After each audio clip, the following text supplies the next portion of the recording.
ॐ अस्तु मां सद्गमया तमसो मां ज्योतिर्गमया मृत्युं मामृतं गमया। ॐ शांति शांति शांति। हमारे शरीर में सबसे बाहर हमारी कर्म इंद्रियां हैं, जैसे आँख, कान, नाक, चमड़ी इत्यादि। मन और इन इंद्रियों की सहायता से हम बाहर की जो वस्तुएं हैं, ऑब्जेक्ट्स ऑफ द वर्ल्ड, उनके साथ हमारा संपर्क होता है इन इंद्रियों के माध्यम से। तो हमें हर चीज़ का अनुभव होता है।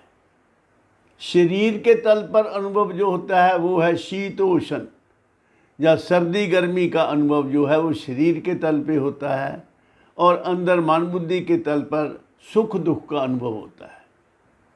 यही है जीवन की परिभाषा।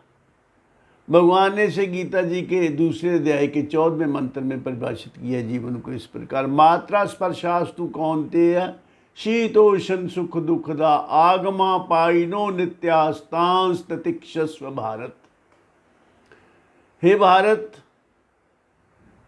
ये जो इंद्रियों और इनके विषयों के संयोग से सुख दुख और शीतोष्ण उत्पन्न होते हैं, ये आगमा पाइनो नित्यांश, आगमा पाइनो अनित्यांश, ये आने जाने वाले हैं और अनित्य हैं, ठहरने वाले नहीं हैं।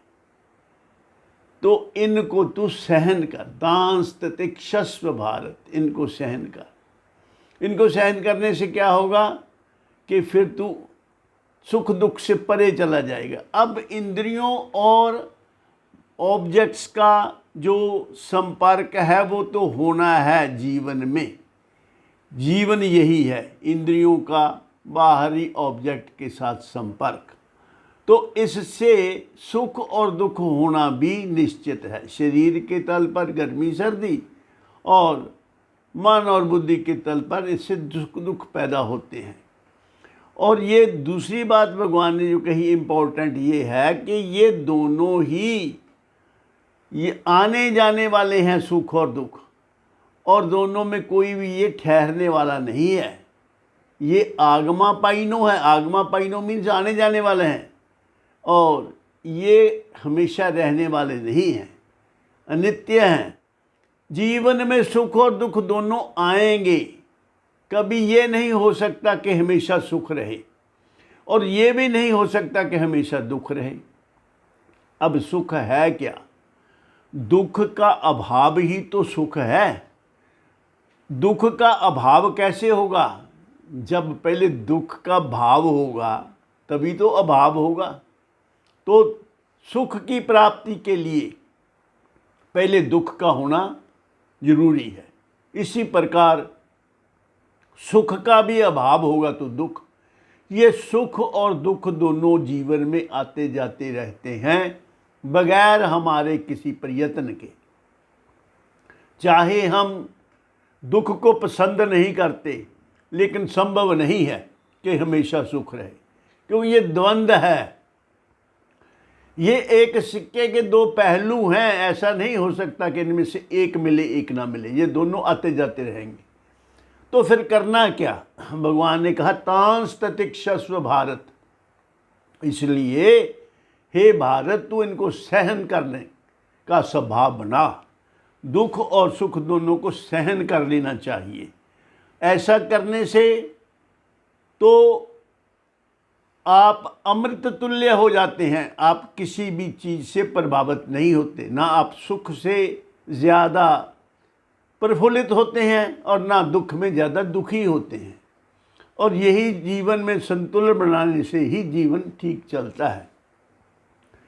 तो इसलिए जो ज्ञानी पुरुष है वो इस परिस्थितियों से कभी घबराता नहीं है।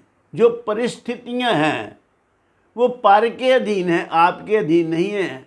दुनिया आपके मुताबिक नहीं चलेगी। कुछ हमारे मुताबिक चलेगी, कुछ दूसरों के मुताबिक चलेगी, ऐसे ही चलेगी दुनिया। जीवन में दुख सुख की घड़ियां आती हैं आकर जाती हैं, ज्ञानी के मन को क्षोभ नहीं, मूर्ख को नाचने जाती हैं।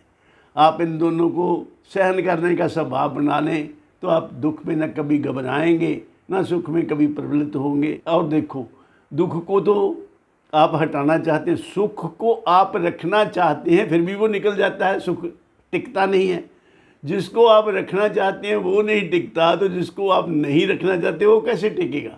तो ये दोनों आने जाने वाले हैं, इनको सहन करने का स्वभाव बनाना चाहिए। इन शब्दों से मैं अपनी वाणी को विराम देता हूँ और आप सबके कल्याण की कामना करता हूँ। सर्वे भवन्तु सुखिनः, सर्वे सन्तु निरामया, सर्वे भद्राणि पश्यन्तु, मा कश्चित् दुःख भाग् भवेत्। ओम शांति शांति शांति।